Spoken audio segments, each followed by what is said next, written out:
நாடு முழுவதும் மக்களவை பொதுத் தேர்தல் நடைபெற்று வரும் நிலையில் 3ஆம் கட்ட வாக்குப்பதிவுக்கு பல மாநிலங்கள் தயாராகி வருகிறது. அந்த வகையில் தெலுங்கானாவில் நடைபெறும் மக்களவை பொதுத் தேர்தலுக்காக அரசியல் கட்சிகள் தீவிரமாக வாக்கு சேகரிப்பில் ஈடுபட்டு வருகிறார்கள்.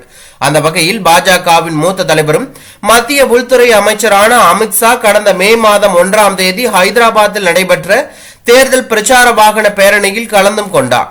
அமித்ஷா கலந்து கொண்ட இந்த வாகன பேரணியில் பல்லாயிரக்கணக்கான மக்கள் பங்கேற்றார்கள். இந்நிலையில் கடந்த மே 1ஆம் தேதி ஹைதராபாத்தில் நடைபெற்ற தேர்தல் பிரச்சார வாகன பேரணியில் கலந்து கொண்ட மத்திய அமைச்சர் மீது வழக்கு பதிவும் செய்யப்பட்டுள்ளது.